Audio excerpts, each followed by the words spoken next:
ഞാൻ ഇന്നത്തെ റിസൾട്ടിൽ OET പാസ്സായി. ഞാൻ ടിജൂസിലായിരുന്നു പഠിച്ചത്. ടിജൂസിൽ ഞാൻ റൈറ്റിംഗ് മൊഡ്യൂളാണ് എടുത്തിരുന്നത്. 10 ഹവേഴ്സിൻ്റെ ക്ലാസ്സായിരുന്നു ഞാൻ അറ്റൻഡ് ചെയ്തത്. എൻ്റെ പേഴ്സണൽ ട്യൂട്ടർ മെറിൻ മാം ആയിരുന്നു. മാം നന്നായിട്ട് ഹെൽപ്പ് ചെയ്തു. 10 ഹവേഴ്സിൻ്റെ ക്ലാസ് ആയിരുന്നിട്ടും ആ ഒരു കുറഞ്ഞ സമയം കൊണ്ട് തന്നെ മാം ബേസ് തൊട്ട് തന്നെ എല്ലാ കാര്യങ്ങളും എനിക്ക് പറഞ്ഞു തരുന്നുണ്ടായിരുന്നു. കൂടാതെ ഒരു ദിവസം 4 ലെറ്റർ വരെ എഴുതിപ്പിക്കുമായിരുന്നു.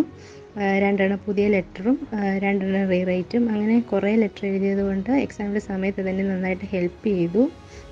കൂടാതെ എല്ലാ ലീഡേഴ്സിൻ്റെയും ലെറ്റർ ഈ സമയത്തിനുള്ളിൽ തന്നെ കവർ ചെയ്തു. അതൊക്കെ എക്സാമിൻ്റെ സമയത്ത് നന്നായിട്ട് ബെനിഫിറ്റ് ആയിരുന്നു. പിന്നെ ഓരോ സെൻറ്റൻസിൻ്റെയും കറക്ഷൻ മാം തരുമായിരുന്നു.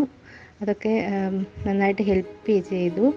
അതുകൊണ്ട് തന്നെ എനിക്ക് ഏറ്റവും പാടുള്ളൊരു മൊഡ്യൂളായിരുന്നു റൈറ്റിങ്ങിന്. ഇത്തവണ എനിക്ക് B വാങ്ങി B കിട്ടാൻ വളരെയധികം സഹായിച്ചിട്ടുണ്ട്. കൂടാതെ കോർഡിനേറ്റർ നിതില മാമിനും ഞാൻ താങ്ക്സ് പറയുന്നുണ്ട്. മാം നന്നായിട്ട് കോർഡിനേറ്റ് ചെയ്ത് എല്ലാ കാര്യങ്ങളും പറഞ്ഞു തരുന്നുണ്ടായിരുന്നു. പിന്നെ ബിഫോറും ആഫ്റ്റർ എക്സാം മാം നന്നായിട്ട് സപ്പോർട്ട് ചെയ്യുന്നുണ്ടായിരുന്നു. അതൊക്കെ കൊണ്ട് നന്നായിട്ട് ഹെൽപ്ഫുള്ളായിരുന്നു. അതുകൊണ്ട് thank you for Teachers Academy, especially Merin ma'am and Nithila ma'am. Thank U.